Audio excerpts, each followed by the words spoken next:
Dear students and friends, अस्सलाम वालेकुम। जैसा कि आप स्क्रीन पर देख रहे हैं, आज का हमारा जो टॉपिक है ये पर्चा उर्दू से लिया गया है।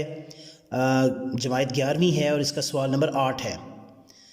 हिस्सा ग्रामर जो है उसके अंदर जो हमारा टॉपिक है वो है तलखीस निगारी। तो हम देखेंगे कि तलखीस निगारी का मफ़हूम क्या है, तारीफ़ क्या है, इसके अलावा इसके लिए वक्त कितना दरकार होता है, इसके नंबर कितने हैं, इसको करने के लिए अहम हदायत कौन कौन सी हैं, और इसके अलावा इसको किस तरह से हमने खूबसूरत अंदाज से प्रेजेंट करना है। तो तलखीस निगारी जो है, जहाँ तक उसकी तारीफ़ का ताल्लुक़ है, तो ये एक अरबी ज़ुबान का लफ्ज़ है जिसके लुग़वी मानी हैं खुलासा करना, पाक साफ़ करना या तवील बयान को मुख्तसर करके लिखना। जहाँ तक बात है इसके लिए वक्त कितना दरकार है, तो पेपर में इसके लिए 20 मिनट का वक्त दरकार होता है और इसके जो नंबर हैं वो 10 नंबर होते हैं। अब हम आगे बढ़ते हैं और देखते हैं कि इसको करने के लिए किन किन हदायत पर हमने चलना है। सबसे पहले जो दी गई इबारत है, मिसाल के तौर पर अगर हमारा ये क्वेश्चन है, मैंने इबारत यहाँ पे लिखी है कि दी गई इबारत जो है उसको हमने अच्छी तरह से पढ़ना है। पढ़ने के बाद हमने उसको देखना है कि इसके अंदर कितने अल्फाज हैं। मिसाल के तौर पर अगर इसके अंदर 75 अल्फाज हैं, ठीक है, मैंने काउंट किए हैं तो 75 अल्फाज हैं, तो मेरे जहन में होना चाहिए कि मैं जब इसकी तलखीस करनी है तो ये 25 के लगभग होने चाहिए। अब इसको करते वक्त मैंने क्या करना है कि मैंने अंडरलाइन करने हैं मेन पॉइंट, और जब इसको कह सकते हैं तलखीस करना है तो उन्हीं पॉइंट्स को मैंने मुख्तसरन और अपने लफ्ज़ों में बयान करना है। यहाँ पर ये चीज़ याद रखिएगा कि वही अल्फाज नहीं दोहराने, हमें उसको अपने अल्फाज में लिखना है। तो ये चीज़ भी ज़हन में रखनी है कि वो उसका 1/3 हमने करना है। वो बेशक इबारत 2 पैराग्राफ्स 3 में हो, लेकिन हमने उसको एक ही पैरे के अंदर कन्वर्ट करना है और 1/3 हिस्से तक लेकर आना है। जब हमने उसको तलखीस कर लेनी है तो उसके बाद हमने ये भी देखना है कि उसके कितने हमारे अल्फाज बनते हैं। अगर तो बहुत फ़र्क आ रहा है तो हमने उसको रिवाइज़ करना है, दोबारा कोशिश होनी चाहिए कि वो जो हमारी मतलूबा तादाद है अल्फाज की उसके लगभग होना चाहिए और कोई पॉइंट रहना भी नहीं चाहिए।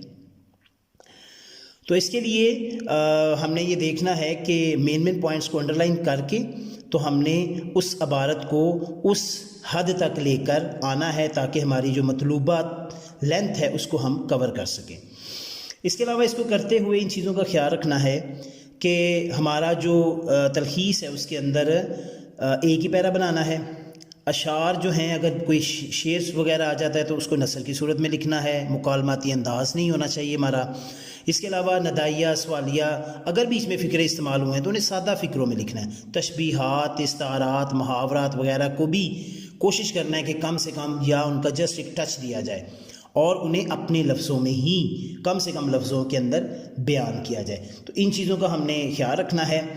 इसके अलावा एक चीज़ और है, यहाँ पे जब हमने इसको लिखना है, इसकी तलखीस करनी है तो ज़ुबान हमारी सादा होनी चाहिए, यानी उसके अंदर को बड़ा हमने उसको पेचीदा नहीं बनाना और हमने ख़ुद से तबसरा नहीं करना, मसलन मेरी राय में ये है या ऐसा है, नहीं, जो लिखा हुआ है हमने उसी को ही लेकर बयान करना है, उसी के बारे में हमने कोशिश करनी है। इसके अलावा ये भी देखना है कि ग्रामेटिकली हमारे जो हैं अल्फाज सही हों, हमारे इमला के अल्फाज सही होने चाहिए, हमारे कह सकते हैं इबारत जो है उसके अंदर जो कह सकते हैं ग्रामेटिकली कोई मिस्टेक नहीं होनी चाहिए। तो इसके अलावा एक चीज़ का और यहाँ पे मैं बताता चलूँ कि अगर हमारी फ़र्ज़ करें ये 75 अल्फाज हैं, हमने इसको काउंट किया, जब इसकी तलखीस करते हुए हमारे 25 नहीं बनते तो हमें इस चीज़ का जहन में रखना है कि तकरीबन जो है वो 100 वर्ड्स के ऊपर को 3 वर्ड हम कमी या ज़्यादती कर सकते हैं। तो मसला ये है कि अगर ये 75 है तो इसका मतलब है कि 2 वर्ड 3 वर्ड तक हम कुछ ज़्यादा भी हो सकते हैं, कम भी हो सकते हैं, इतनी गुंजाइश होती है। और यहाँ पर आप देख सकते हैं कि 75 थे और जब वर्ड है वो 27 है, 25 नहीं है, तो इतनी को गुंजाइश जो है वो एक्सेप्टेबल है। इसके अलावा लास्ट में मैं यहाँ पे बताता चलूँगा कि जब हमने इसको करना है तो वो यानी जब इसकी प्रेजेंटेशन का जिक्र आएगा तो किस तरह से करना है। प्रेजेंटेशन के लिए सबसे पहले मैंने ऊपर सवाल नंबर 8 लिखा, मैंने अंडरलाइन किया। इसके बाद मैंने एक बॉक्स बनाया जिसके अंदर मैंने हेडिंग दी है मेन तलखीस निगारी। इसके बाद मैंने यहाँ इबारत की हेडिंग दी है और इसको ऊपर नीचे से मैंने लाइनें लगा ली हैं इसकी खूबसूरती के लिए। इसके बाद मैंने सारी इबारत लिखी है। आप पेपर में चाहें तो इबारत छोड़ भी सकते हैं, मैंने इसको थोड़ा सा बेहतर करने के लिए मैंने इस इबारत को लिखा है। तो यहाँ पर मैंने इबारत लिखी है। इबारत लिखने के बाद क्योंकि ये क्वेश्चन है इसलिए मैंने इसको ब्लैक से लिखा है, आप ब्लू से भी लिख सकते हैं, लेकिन मैंने क्वेश्चन वगैरह को ब्लैक से लिखा हुआ है यहाँ पे। इसके बाद मैंने एक लाइन लगाकर इस इबारत को क्लोज़ कर दिया। अब नेक्स्ट जो है, जो मैंने इसके वर्ड्स गिने थे वो मैंने लिखे हैं कुल अल्फाज, जो कि सेंटर में मैंने लिखे हैं। वो मेरे 75 थे। मैंने इसको पेन से भी लिख सकता हूँ, लेकिन इसको प्रोमिनेंट किया है मैंने 604 जो मार्कर है उसके साथ। इसके बाद फिर आगे है तलखीस शुदा अल्फाज। ये जो मैंने नीचे तलखीस की हुई है इसके कितने अल्फाज हैं वो भी मैं यहाँ पे मैंने मेंशन कर दिए हैं, वो 27 है। ये कोशिश करें ये बराबर बराबर आए, इससे इसकी खूबसूरती बढ़ेगी। इसके अलावा अगर आप ये जहाँ चाहें तो यहाँ से यहाँ तक ये 2 लाइनें स्ट्रेट भी लगा सकते हैं इसको खूबसूरत करने के लिए। इसके बाद हमने क्या करना है, मुनासिब या मुजव्वज़ा उन्वान जो है उसकी हमने हेडिंग देनी है, और उन्वान जो है वो हमारे आपस में तज़ाद नहीं खाते होने चाहिए, सेम होने चाहिए। मसलन बेबुनियाद खौफ या खुश नसीबी। तो ये इबारत को पढ़ने के बाद जो हमारे सामने कॉन्सेप्ट आया है कि उसका जो एक बिला वजह खौफ था या उसकी खुश नसीबी कि जो वो डर रहा था उसका डर कवर हो गया। इसके बाद मैंने लास्ट पे जाकर मैंने इबारत दी है तलखीस शुदा इबारत, यानी इस पूरे हिस्से की जो तलखीस की है उसको मैंने बिल्कुल एंड पे लिखा है। यानी वही था कि एक शख्स जो था रात के अंधेरे में पहाड़ की चोटी से गिरा, गिरते गिरते उसने दरख्त की शाख पकड़ ली। वो शाख को बड़ी देर तक इस खौफ से थामे रहा कि अगर शाख छोड़ दी गई तो मैं मर जाऊंगा। आखिर बड़ी देर के बाद उसने ज़िंदगी से मायूस होकर शाख छोड़ दी, मगर खुशकिस्मती से ज़मीन करीब थी, उसे कुछ ना हुआ। यूँ एक बेबुनियाद खौफ उसके दिल में बैठा हुआ था।